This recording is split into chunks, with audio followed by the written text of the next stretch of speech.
On this week's episode of Middle Age Geeks, we will be reviewing Five Nights at Freddy's 2. We'll be talking about what we've been watching and playing, including our thoughts on Metroid Prime 4, and chat about some trailers and bits and bobs. Stick with us.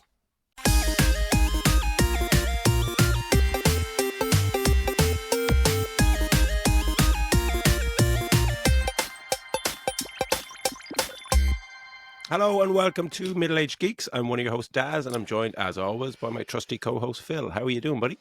I'm doing good, thanks, man. Hello to you, hello to everyone at home. It's been a decent week. It's Metroid finally came out. I'm in good form. What about yourself? Good, yeah. It's a torrential rain outside, which is a fucking nightmare because we're supposed to be bringing the kids to Santa today. But actually, on the way home from Dublin last night, the wipers failed in the rain on the motorway.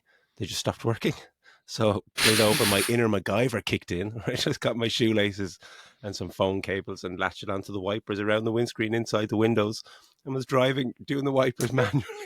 Like Mr. fucking Bean? Like, yeah, it was pretty amazing. Not something you should try with two kids in the back of the car, but we made it. But yeah, we'll see how that goes now with Santa today. So yeah, let's get stuck into some news. What news has tickled your fancy this week, buddy?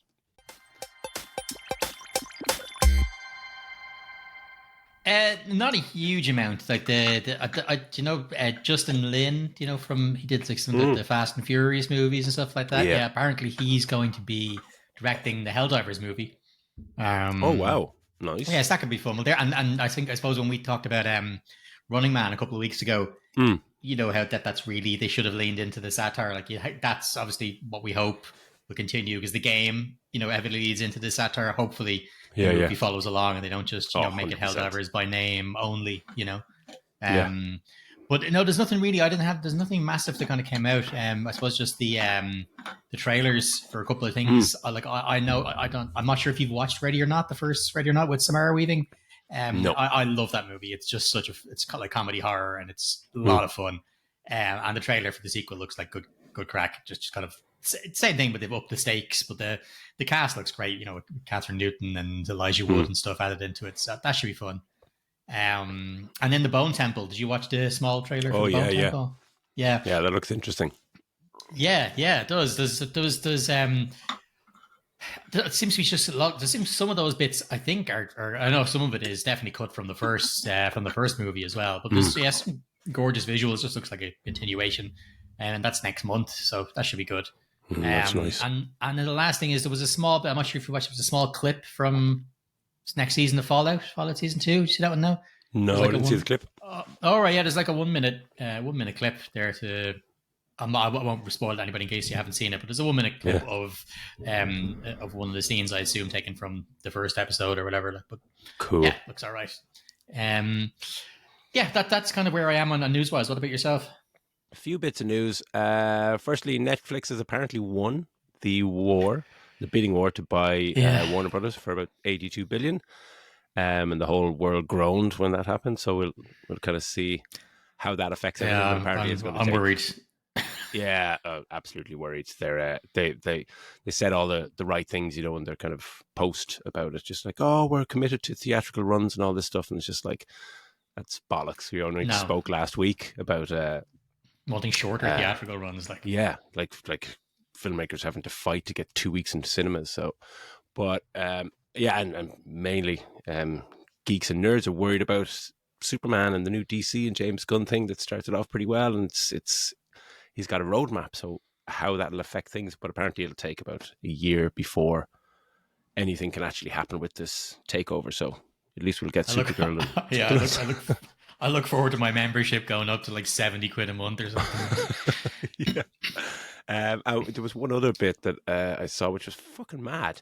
That like Quentin Tarantino was on the Brett Ellis podcast. I don't know if you saw this. And this is about Matthew Lillard and those. About Paul Dano. Paul Dano, Matt Lillard, and I can't remember who the other person was. Unbelievable. Yeah, and I saw Matt Lillard's, like, he was upset. Like, I saw his reaction as well. Like, he was. It's so fucking bizarre. Like, he just pulled his name out of the thing. But he wasn't being asked about these actors in particular. I think he was just being asked about his favorite film after 2000 or something. He said it's There Will Be Blood, which he said is a perfect movie, but it has one big fatal flaw. And then he just jumped into it that he said it's Paul Dano, and he said that like he's just such a weak, uninteresting guy, and he's like weak sauce and the ugly sister and this stuff. And then he said he literally said he's the weakest fucking actor in SAG, in the Screen Actors Guild. You know, and just go, what the fuck? Where did this come from? And that's when he jumped out at like, yeah, actors like him and Matthew Lillard, and just like where the fuck did this hate come from out Yeah. of nowhere? And there's been so much backlash online with a lot of actors and people that work with him kind of coming out and just going, "What the fuck are you talking about?" Like, love Quentin Tarantino and I love your movies, but like you're starting to turn into that grumpy old man that like Yeah, he's got that's one movie totally left uncalled kind of for. thing. It's Yeah. just absolutely fucking shite, and he's And right. as well, fuck you, Tarantino. I love Paul Dano. I think he's awesome. So He's amazing. Like, he's just fucking brilliant.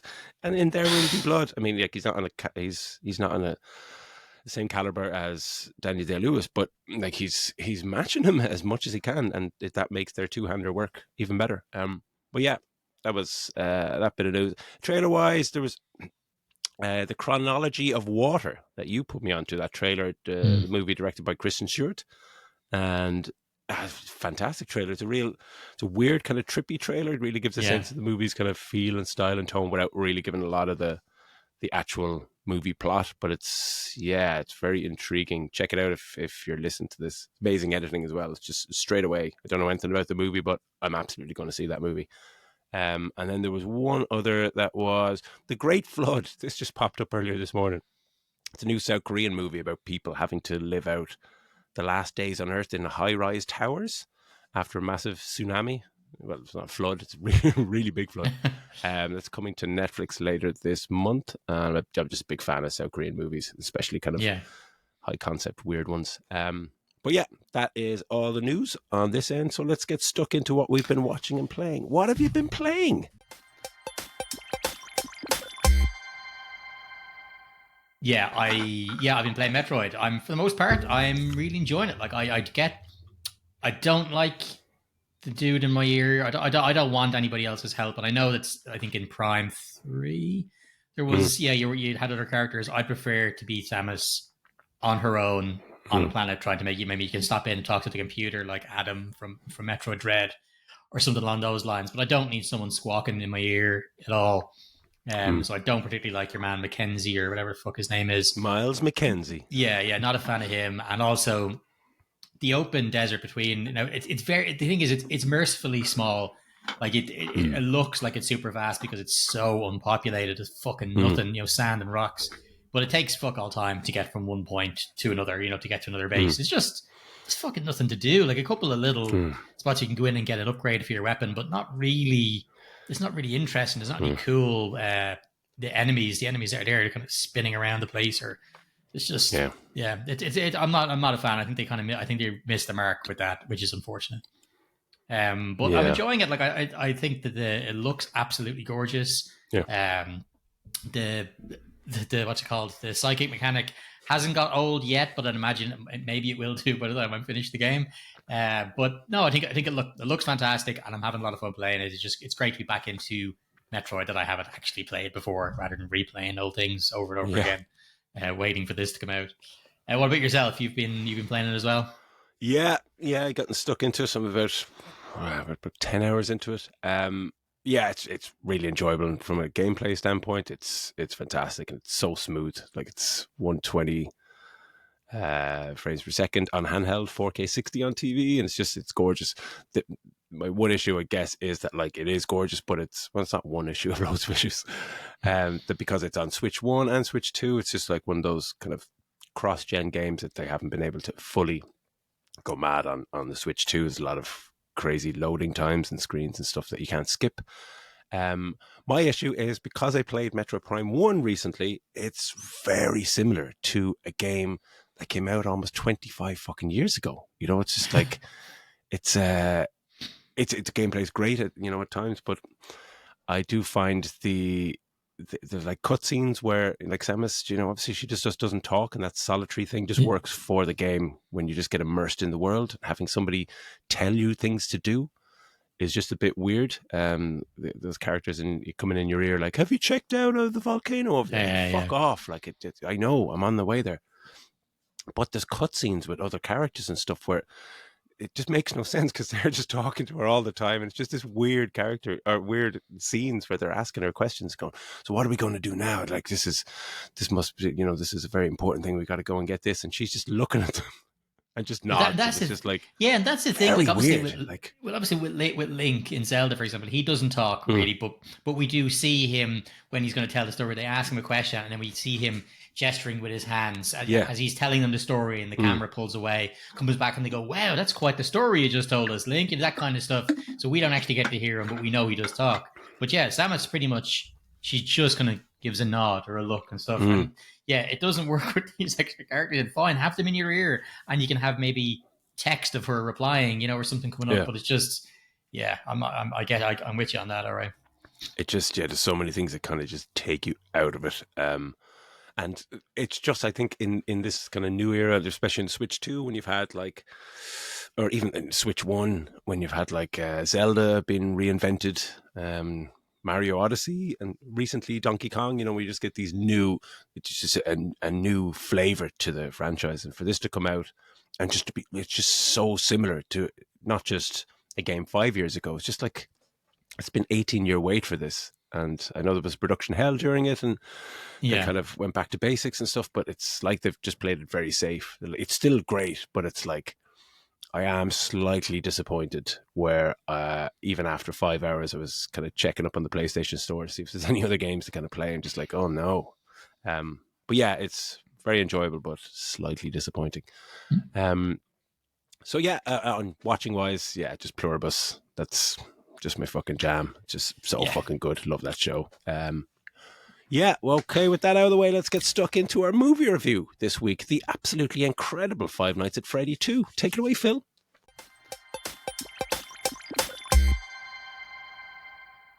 Yeah, cheers, dude. Yeah, Five Nights at Freddy's 2, the sequel to the 2022, 2022 movie. Written in it's the same writer director combo, I believe, as the first one, which is oh god, what is her name? Tammy. Emma Tammy, sorry, yeah, and Scott Cotton, who wrote the game. So like it's the same people in this one, making a lot of the same mistakes. But we'll get into it now in a second. Like for those of you at home, usually what we do is have a very spoiler-free discussion, and then we have 5 or 10 minutes of spoilers at the end. This one, it's just gonna be full spoilers, I think, because it's such a ridiculous movie. I don't think it even matters if we spoil it. So if you are a fucking purist for Five Nights at Freddy's and don't want to, fair enough, cut out now, and thanks for tuning in. But I suggest that you just hang on with us while we jump all over this weird ass movie. So yeah, it's spoilers, loads of spoilers. Spoilers. So anybody saying in the comments that we didn't warn you. So yeah, look, I'll just give a quick bit of a, I suppose, background on the movie, Daz, and then we can jump into what your initial thoughts are. And I can see by your face that you're just dying to get in and Wow. wax lyrical about this gem of a movie. So yeah, as I said, it's just the sequel. It's starring from the first one. It's got Josh Hutcherson, Elizabeth Lale, Piper Rubio, and then you've got new characters like Freddie Carter, whose character is also named Mike, which I just don't know. I assume that's something nod to the game. It just was ridiculous. And then the very underused Matthew Lillard, Skeet Ulrich, Wayne Knight. Like they're the most interesting actors and characters maybe you could have done more with, and just fuck all. And then there's young McKenna Grace, who is in absolutely everything. People probably know her from maybe the the Ghostbusters movies, and she's kind of the young version of a bunch of different characters like Captain Marvel and all the rest of it. She's doing well at the moment. It's kind of just a lot of it's quite similar to the first one. It's basically just a lot of this shit happens in a different Five Nights at Freddy's, the original Five Nights at Freddy's. And yeah, like I don't even know where to go with this one. Usually we'll talk about cinematography and stuff. Like, I haven't even heard of the cinematographer. I don't know. I can think of some positives, and I'm gonna say off the bat, I bet you're gonna just tell me how much you adored this movie. So look, I'll let you give me a little intro of what you thought about it. Keep in mind that the critic score for this one is 13% on Rotten Tomatoes, with an audience score of 88%.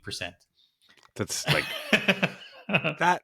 That's just shocking. Like the people who rate this, and you said you went to the cinema and people were dressed up and fucking you got a round of Yeah. applause. You said right. Oh yeah, it was Like clapping at the end. Yeah, yeah. these these people and the people who gave it 13% of Rotten Tomatoes should all be just lined up and quarantined and put away and studied because it just makes no sense. I get the fact that it's like, oh, you're a fan of the movie. Same with Minecraft and stuff. You know, people went and see it and just, you know, yeah, Minecraft. And even though it's a fucking average kind of movie, same with like when we saw Super Mario Brothers in the 90s, what, the 1992 one with Bob Hoskins, John Leguizamo. I'm a big Mario fan, but you saw that movie and just go, that's dog shit. Like, it was so bad. You're not going to just come out and defend it. But anyway, yeah, it's a spectacularly awful movie. Like, it's supposed to be comedy horror, I think, but it's not funny. It's not scary. It's boring. It's the dialogue is laughably bad at times. Oh Like yeah, yeah.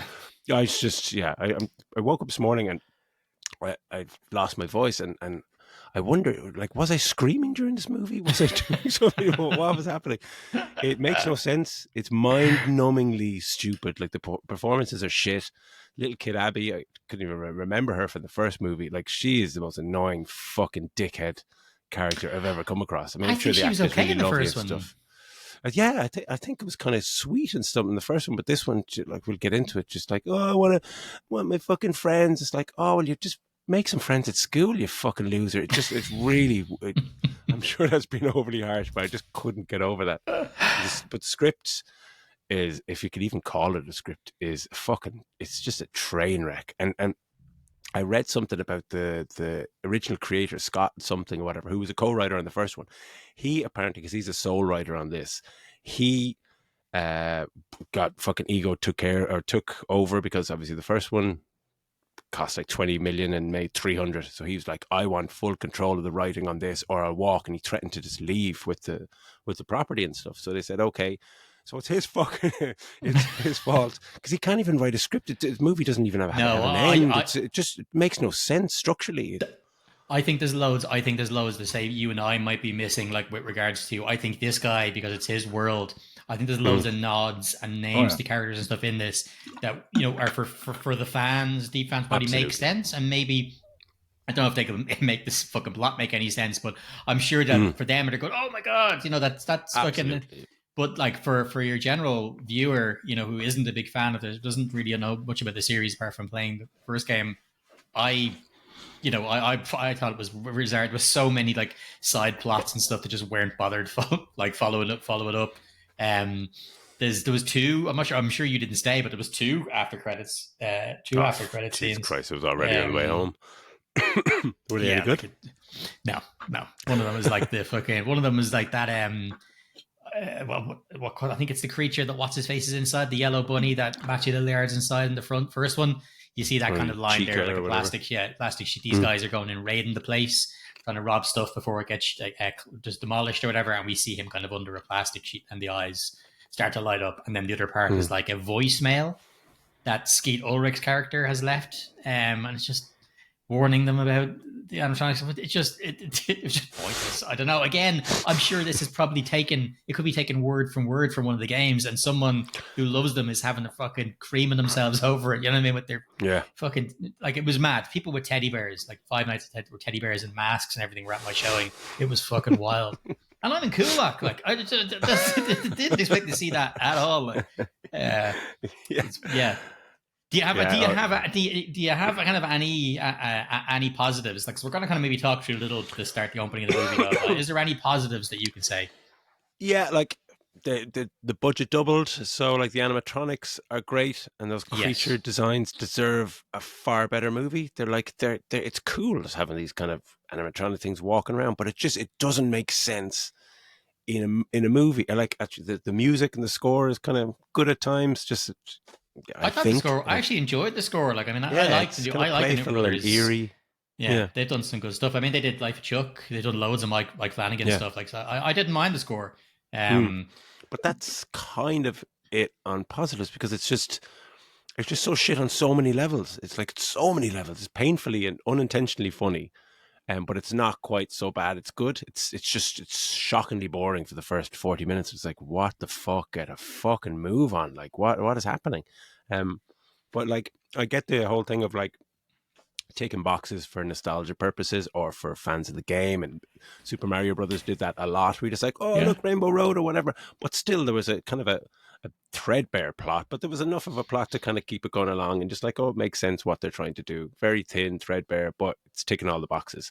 This is like this Scott fucker just going like, oh look, there's that thing, oh there's that person, that's his name, and everyone going, yeah, but it just make a movie. Like, it needs to make sense with Yeah. a movie. Like, you don't know how to make a fucking film or write a script that's it's just, he's just not a And writer. It's just and like, should he doesn't know what and he's doing. should be clear, Daz. Like, on what you're saying, I agree, and I think that it's not confusing in the point that it's so complicated. It's just incoherent because of the way, like you said, you're starting off on stories and subplots and stuff and just not following them. It doesn't make sense, this one, compared to the first one as well. Like, I'm delighted. Like, the things I enjoyed about it are that Vanessa has doubled down on the crazy. There's even more shit she's been hiding. Like, she is batshit in this one as well. So I was delighted for that, because she was fucking nuts in the first one. I will talk about her in a minute. Yeah. But like, I like the music, as I said. I love the animatronic, especially the one we see the most is Chica, Yeah. voiced by Megan Fox, which is random. Oh wow, really? Yeah. The best performance And yet. I actually thought that the marionette stuff, I thought that looked kind of cool, kind of creepy. Like, when she's wrapped around, kind of Grace is up on your one shoulder and she's holding her up in the air and you're choking her, and you can just see that the eyes are lit up, and the two stripes there. I thought that the marionette stuff looked pretty cool. There's not enough of it. No, there's not. Like, you get a couple of jump scares of that marionette thing. I was like, oh, that's actually pretty cool. But I mean, that's spread over a 2-hour movie. It's not really enough. But yeah, let's kind of just yap through it. Like, so we have our kind of our opening is this, it kind of explains the marionettes. The whole opening shows the original Five Nights at Freddy's, which is called Five Nights at Freddy's Pizza. No, sorry, obviously not that. It was called Fazbear, is it? Freddy Fazbear Pizza? On that, how does no one know about this other original Freddy's that is like, it's really close, because Abby cycles there in the middle of the night. It's just down the road, and everyone going, oh, but there's another one? Just like, there was a kid murdered there in 1982. Like, it's just down the road. How did no one knows about it? Just like, oh, fuck off. Just like, even that, it's just like, yeah.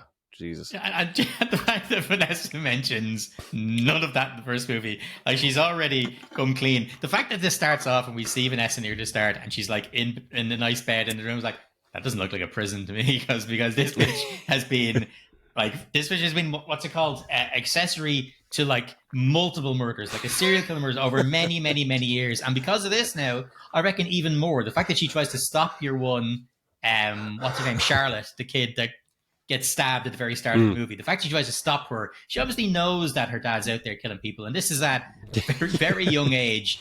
She already knows. And like, the people in that restaurant are all fucking dickheads as well, because the kids she runs out, there's a boy who's after being taken, he's taken in the back. They're all like, fuck off, kid, get out of here. Can't you see the adults are talking? 3 different adults she goes to, and they're all like, no, we don't care about this young boy you're saying is in trouble. Talk like that. No one talks like that. It's like, but this is where her story career of criminality comes in. As a child, right the way through, she even gets into the police force while knowing that she's an accessory to murder. She is a horrible person that should be in prison. And when we watch this movie, we find out even more shit about her. Like her the brother. How would you not mention you have a long lost fucking brother who's also a psychopath like his dad? Because that just happens. Just like, oh fucking hell. But it's like when it's like a serialist cartoon where they bring in a lost long brother, like Family Guy brought in Lois's brother that had never been mentioned before, and there's these people that pop up. They're just like, okay, we gotta think of a character. Okay, let's do long lost sister or something along those lines that has never been mentioned. Like the brother, and so the brother being, why is there some reason he must be?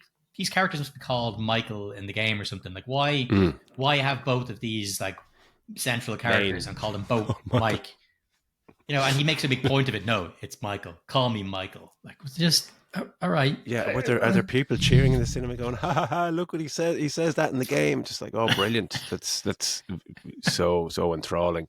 But like he's just a stupid fucking character. Vanessa is just as mad in this. Like the just jump ahead. The scene where she's talking to Abby and Abby says, "Oh, look, my science project was fixed. My friends fixed it." And Vanessa's going, "What do you mean your friends?" And she's like, "Oh, my friends in the pizzeria." And she's talking about the fucking robots because she's an 11-year-old girl who acts like she's fucking 6. She's like, what the fuck is wrong with you? But who goes cycling out in the middle of the night to abandoned fucking robotic pizzeria fucking places? Just like, why are you doing that? And no one gets really annoyed at her. But Vanessa's like, oh my god, she went out. So she goes to try and tell Mike. She's like, no, we need to talk about Abby. And Mike's just like, no, I'm really annoyed at you or something. So then she just stops and just doesn't tell him anything because of this. And it's like one of those scenes where you're going, oh my god, it's like a daytime soap. You know, just tell him about Abby. No, she can't because he's annoyed at her. And it's just, oh, there were laughs in the cinema. People just going, "Oh, come on!" Like this is just, it's just so shit. Dialogue. It's so many scenes. You're just watching it, going, "Oh my god!" Like I cursing at the screen watching this fucking But, thing. what's wild as well is that like this is only 2 years after the first one, right? And the whole thing Mm, at the start is that this has turned into this. It's become like folklore. So the murders that mm, happened and all the kids, everybody's out there, finds out about them, although they kind of already knew. And but they have not really explained that there's a whole festival called Faz Fest, mm. and people go out and are kind of they're Dressing like celebrating. the Is it? thing. Are they celebrating the Why is it? murders? I mean, like Yeah, that's that's like one thing. Why are they celebrating this thing that these children were murdered and placed inside these fucking robotic animatronics in a pizzeria? And it's like, what the fuck are you celebrating? And why is the whole town celebrating it? But like, yeah. Coming the, next week, we have the Joseph Fritzl Festival. Let's celebrate the horrible thing that happened to these let's children, go. women and What a girls. weird fuck. Like, look, it's such a weird, and like all these kids are all dressed up all cutesy. It's like it's supposedly, it's lore, it's folklore, it's all this thing of something that happened in the town. It's not like Mm. some having a what's it called, a festival for like the fucking called the Little Mermaid or some shit in some town in Copenhagen. And this is like this is, as you said, this is about a serial murderer. And they're like, yeah, I'm gonna fucking bring all the family out to this fucking festival. They have Let's dress up. costume competition, and yeah, Let's dress up. Let's dress up like the robotic animatronic murderers. Let's dress up like that.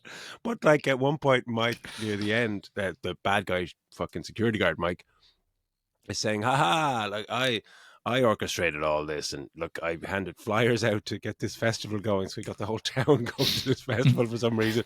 And he's like, "And everyone's going to be dressed up like these animatronic robots, and we're going to like basically saying that the robots are going to like blend in." He's like, half the town will be dead by sunrise. And you're just like, by what? By these slow, heavy moving animatronic robots are going to kill half the town? The most hilarious thing about this movie is how slow and heavy and loud these animatronic robots are. They're really, they seem like they weigh about 2 tons. Like sometimes, but robots. sometimes they have that Jurassic Park thing where they can fucking sneak up out of nowhere.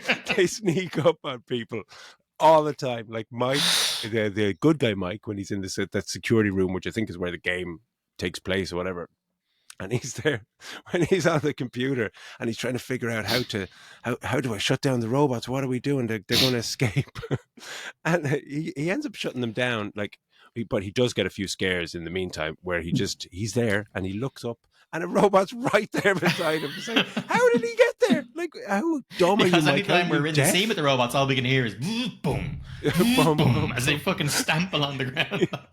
But the dramatic tension that this Scott something screenwriters come up with is like, how is Mike going to solve this? And the robots are coming. Oh my god, what's he going to do?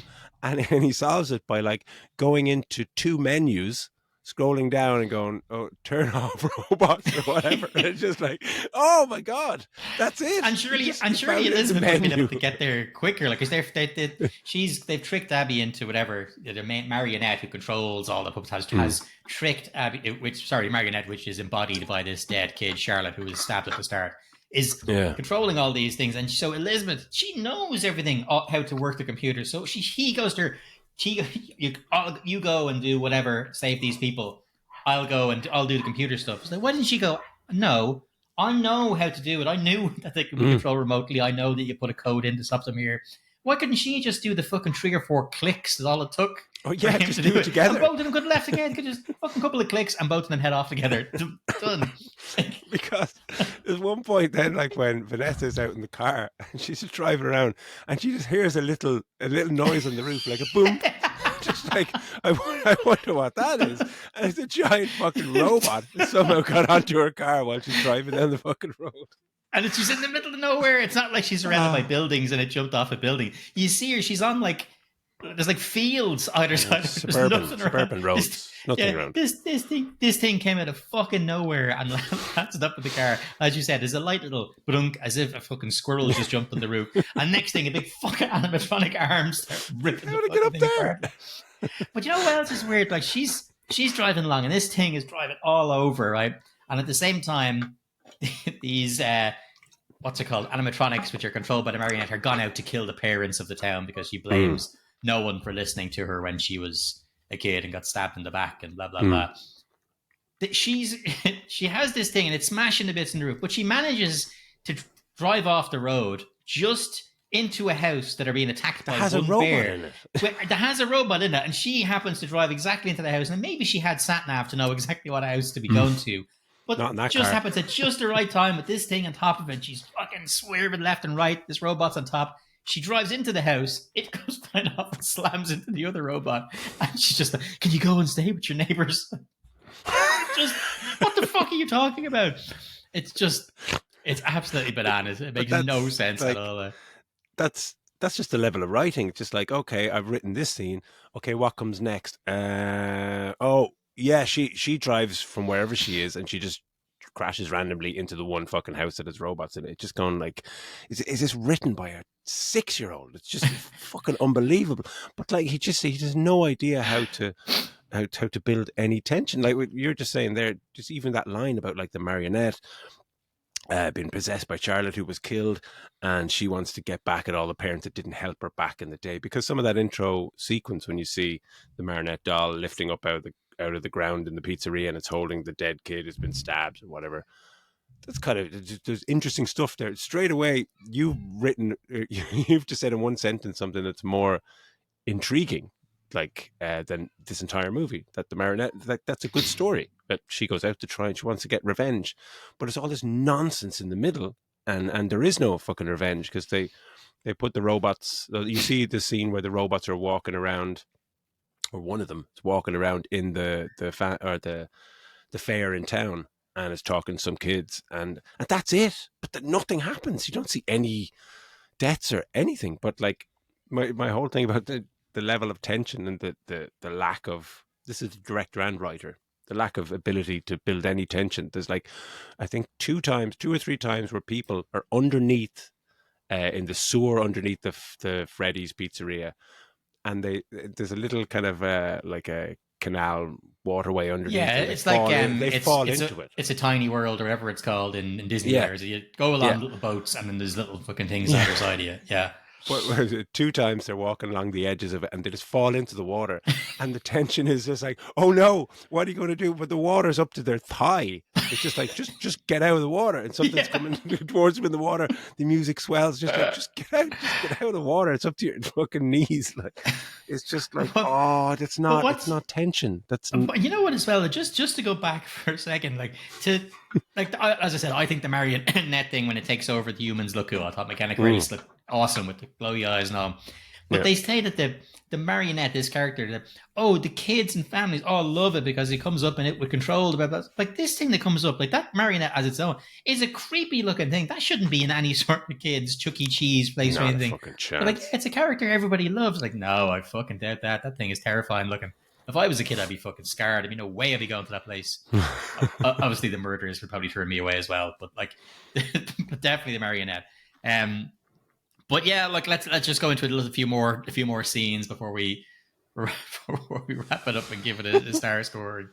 The whole stuff with Wayne Knight's side, so he's like she's in a robotics class they have in school, and her robot is kind of shit. It's this robot that keeps kind of breaking Mm. apart, and so. But he's like the least encouraging teacher. He scratches her name off the thing and is like, doesn't say, I don't He's think an you're going to be asshole. ready to. Yeah, he's like, I don't think you're going to be ready to have this fucking robot in time for the robots fair, and we want to win 3 years in a row. Blah blah blah. Like, he's just the worst person in the They're world. Like, 11 year and olds, then man. yeah, and then when he comes in, when she arrives in, she's obviously had help then with her robot from Chica, the giant bird robot, whatever. And it's basically turned her robot into a mini version of Chica. She's got this perfect plastic resin case and everything around it and all this. He doesn't even look. He picks it up, and when she turns her head, he smashes her thing in the ground and pretends that he dropped it. Like, oh no, no! It's like Jesus Christ! Like he's not just a bad teacher; he's an evil prick as well. Um, but not like I would just be happy enough to have him as the bad guy, have him be obsessed with the Mm. robots, the animatronics, and he wants to know what the secret is behind them coming back. Kind of like Mm.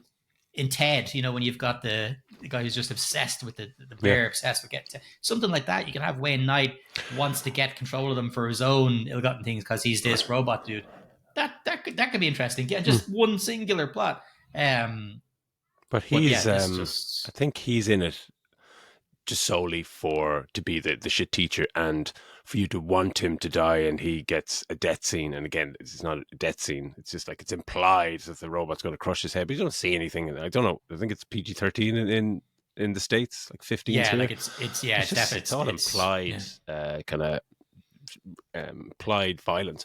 But like the whole thing of that science fair where it's taking part and it's like daytime, but then later on for no reason it's just fucking middle of night and it's still going on. It's like the fuck is going on here? And again the robot just kind of sneaks up on that teacher in the middle of like an empty hallway, and it's just Empty like, corridor on his oh own. Yeah, come on, like it's just actually the robot gets ahead of him because he's walking by one of the rooms, and as he oh, and walks two by the kids jump out glass, yeah, two kids first. jump Yeah, out, yeah. and then he goes past the next room, and there's the glowing eyes in the room. Just like, how did the robot get in, get ahead of him, hide somewhere where he knows he's going to be? And it's just like, oh god, it's appalling. it's And it's because terrible hiding as well to hide directly on front of a mirror with your eyes glowing. It's probably going to see that. Like, it's just yeah, shocking. Yeah, yeah, and yes, yeah. So like the extras like Skeet Ulrich, like he's they barely use him in it, and he's Charlotte's dad. So he's the mm. dad of the kid who's become the robot thing, whatever.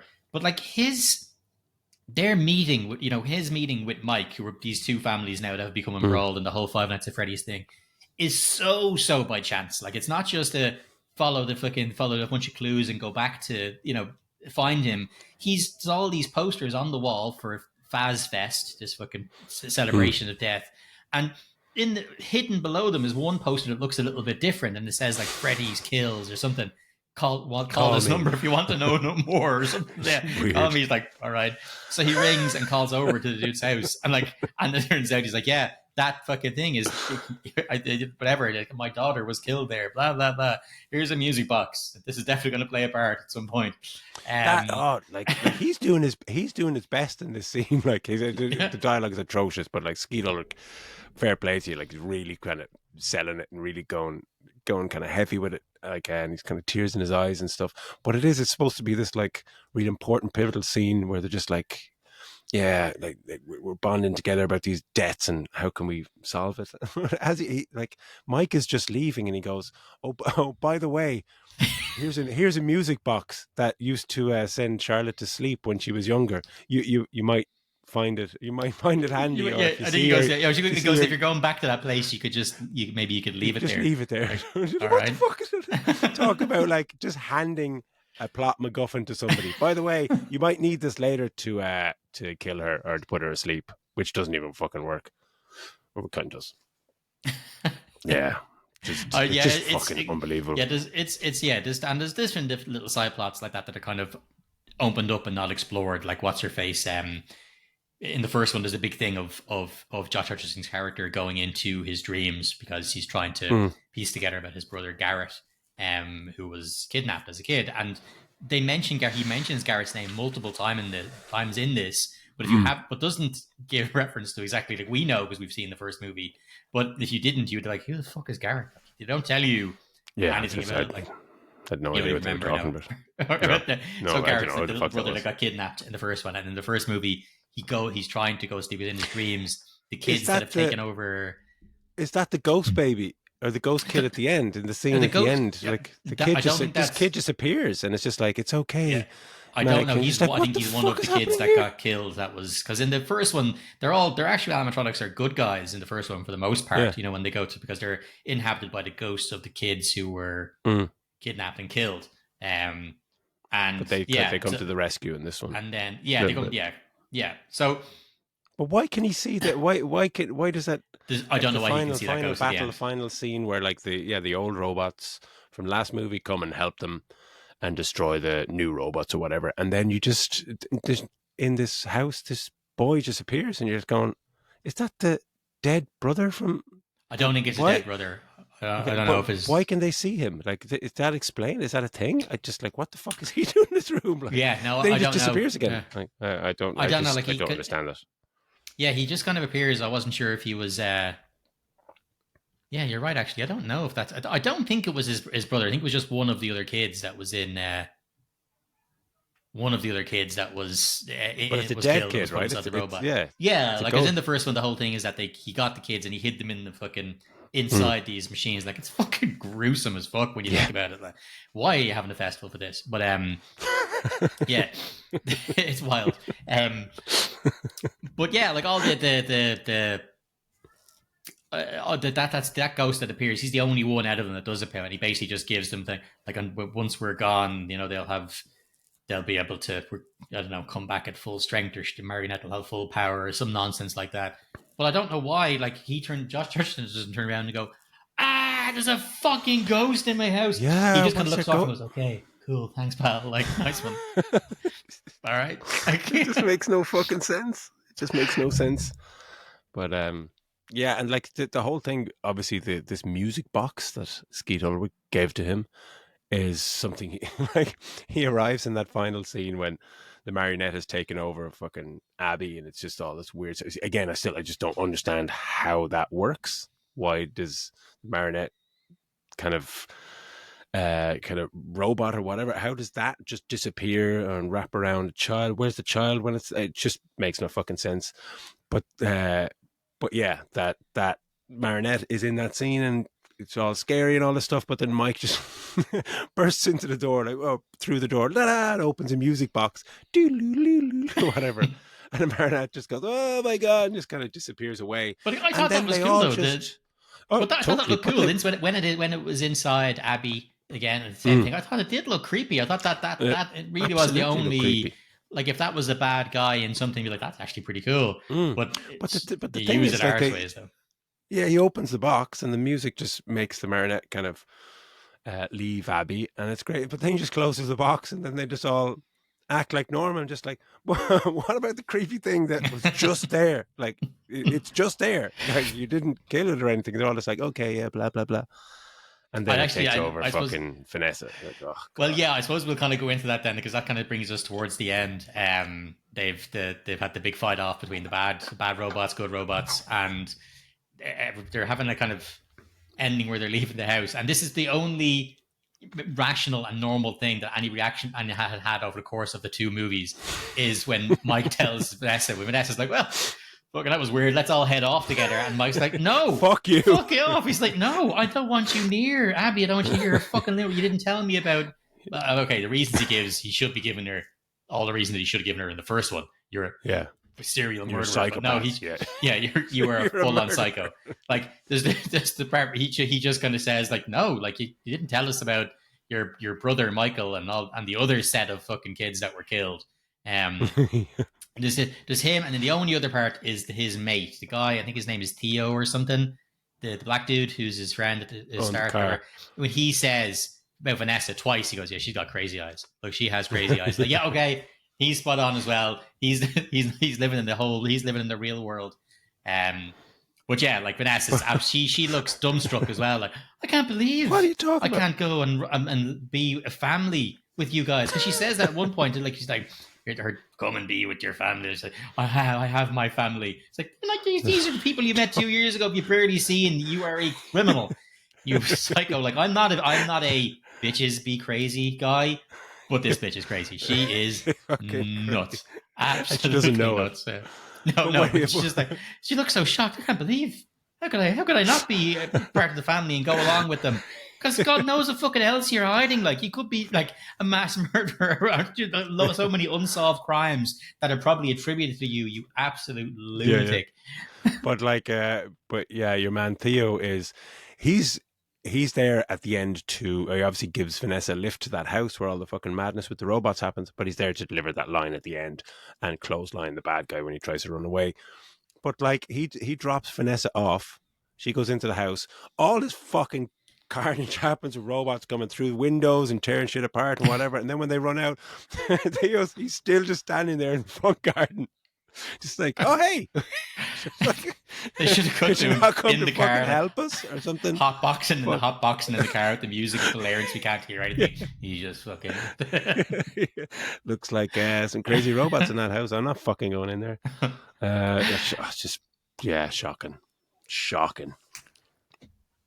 yeah. So anyway, that's I suppose that's kind of the end of it. We see that they're driving off to head away with Mike and Abby are heading off with Theo, and the what's it called, marionette reawakens and possesses Vanessa. We just see her kind of face changing like it does with the stripes and the eyes turn color, and that's kind of the end of it. Setting it up for the third one. And then, the big credit scene, as I said, there's a new group of little delinquents that are in, and they find the corpse of Matthew Lillard's character. And then the other one then is a voice message who I think it's Charlotte's dad, like Skeet Ulrich, is saying that he's actually the former business partner of Matthew Lillard's character. Okay. Yeah, so maybe they're said maybe they have Skeet Ulrich signed on for a third movie or something, and this is his intro, and then we'll get loads more in the next one. I don't know, because there will be a third one. Like this movie cost, I think, is it somewhere between 30 and 50 million? I'm not sure what it is. Yeah, 40ish or something. Yeah, yeah, but it's already made something like 40 this weekend, I think, alone. So it's going to make an absolute bomb. But then again, like setting up for the third one again from a writing point of view, it's like, oh look, well, Vanessa's possessed by the marionette now, and just like, so what happens in the third one? She's already possessed. Like, what's the fucking story of that one? She'll just disappear until the last act of the next movie or something. Just, it's just, I can't wait. Wait for the next one. I want to watch Vanessa's spin-offs, man. Like that character, it's just so absolute. Bananas. Yeah, it's such a nuts idea for a character. It's just a bunch of characters thrown in like together, like a bunch of different ideas they had for different characters. And let's just put it all into one, and fuck it, like who cares? And I love that she plays it like she obviously must know, and she's obviously seen the reviews, and she's acted in the movie. So the actor, like Elizabeth Lale, she obviously knows that it's fucking bananas, but I don't think she phones it in. I think she seems to fucking lead into it. Maybe she's nuts in maybe she's nuts in real life. I have no idea. I hope so. But look, that's it. I don't think there's any more. We don't need to discuss any more of it. Like we said, the goods at the start was the kind of the music and stuff in it. Like, to be honest, these movies, like this is worse than the first one. But I still enjoyed how they managed that. Yeah, how did but they I still enjoyed the it? first one because of how silly silly it was, and I probably would watch this again. I'll be honest with you, I would watch this again because of how ridiculous and silly it is. It's that I actually when I walked out of it, I didn't go, God, that was horrific waste of time. Yeah, I was baffled by all the choices, the direction, the story, so much about it. But I still was like, you know what? If that was on Netflix and I was flicking through, I'd probably just throw it on just because I could laugh my arse off. Yeah. But yeah, do you want to give it a star rating? What kind of star rating would you give this? Oh, it's a comfortable 1 star. Very, very comfortable 1 star. It's a shocking attempt at a movie. I don't know how they made a movie worse than the first one. I just like the first one's an appalling movie, but like still kind of had a bit of charm. And the 1 star is for the animatronics and the marionette. And the few unintentional chuckles I got, but it's a staggeringly shit movie from a guy who just can't write anything. He doesn't know how to structure a movie whatsoever. Baffling movie. But yeah, I'd probably watch it again if it was on Netflix. Fuck's sake. That's why I'm going higher. I'm going to give it a 2 because of that. Because I would end up watching it again, and like I'm laughing at it for all the wrong reasons, not because it's hitting comic notes, but just because it's so Mm. fucking stupid and ridiculous. And like, I wonder how much of this was left on the production floor while someone tried to make sense of what the fuck it was. Like, it's Yeah. because these subplots probably were written and just kind of no, get rid of that, get rid of that. Mm. So I'd be fascinated to know. This is probably a 5-hour movie with fucking cut down. Like, it's ridiculous. But yeah, like I would, like, because I didn't walk out, pissed off. I walked out having like a laugh at the experience of it. Mm. It's ridiculous movie making, and it will get a sequel, which I will also see. So yeah, I'm gonna go with 2. Mm. So an average of Okay. 1.5 then from us. Yeah, no, I'll change mine to 1.5 because I was just thinking. Okay. Now you see me 3. Oh, was it 2 or 3?